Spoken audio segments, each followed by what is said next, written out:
Hello,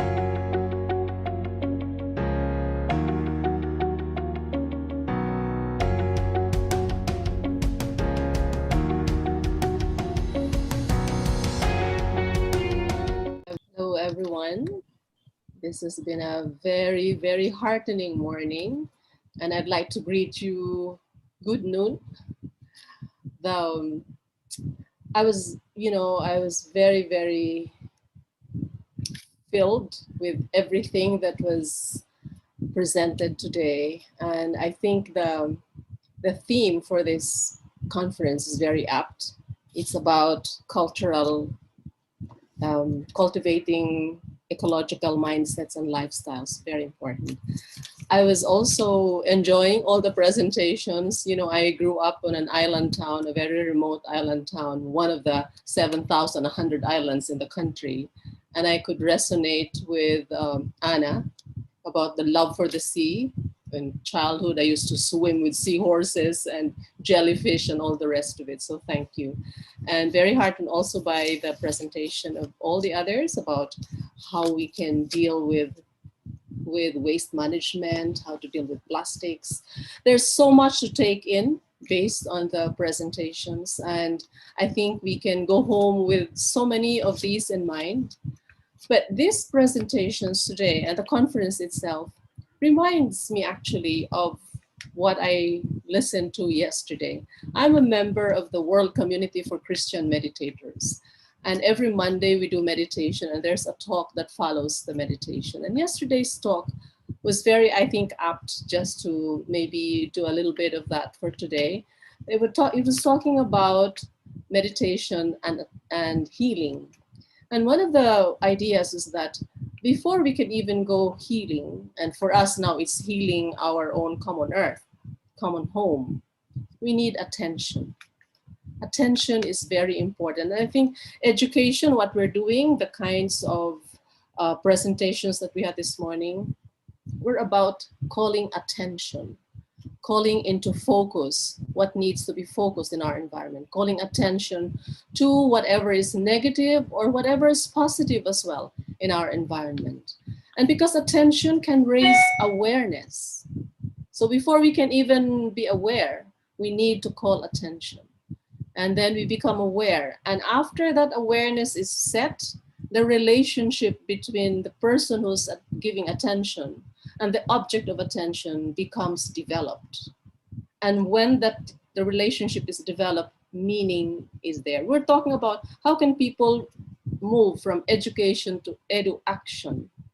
So I think the healing will come in the action, but before that goal, before reaching that goal, we have to do a lot of getting attention, giving awareness, improving relationships, finding meaning, because people will not move if things don't mean to them. Things just pass by without them becoming aware. So I'm very, very thankful for the presentations on this conference, and also those that will come this afternoon, the presentations for today. There are many people that I need to thank for this, because this conference did not just come from out of the blue.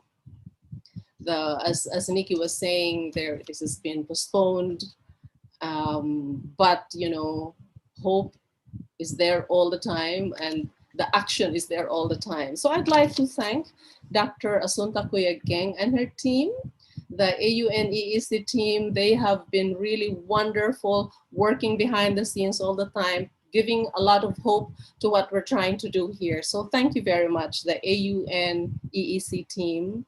Chris Castillo and Jean Ardelesa, they have been the magic, I think, here. They have been the gems of hard work.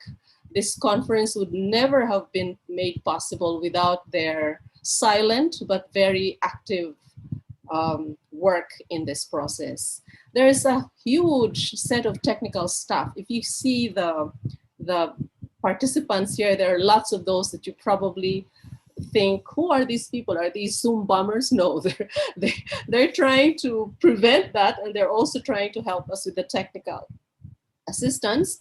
And these are the Loyola School's in the cluster of the Associate Dean's Office for Student and Administrative Services. We also have the Loyola Schools Management Information Systems. They're the ones that handle technology, and also the Information Technology Management Office of Management Systems Office of the university. Of course, Nikki has also been, you've been a wonderful, wonderful, wonderful MC, thinking through what's been happening there, thinking on your feet all the time. So thank you very much, Nikki. That's a gift. Not everybody has that gift, but you've got it and you have employed that gift for us here. I'd also like to thank the facilitators. Well, first of all, the panelists this morning, the keynote speakers, the chief mermaid, is she still around? Anna, are you still around?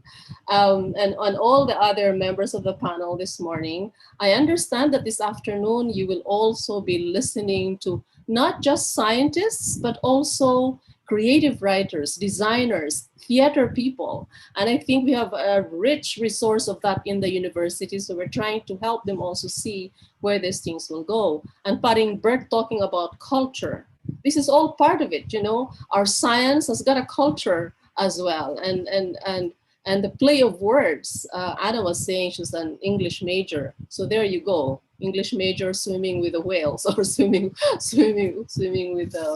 with the sharks and all the rest of it. So this has been a very, very important way of integrating, what we need to do when we want to heal our common home. We also need to integrate. The integration is, commonly we call it interdisciplinarity, but it really goes beyond just that name.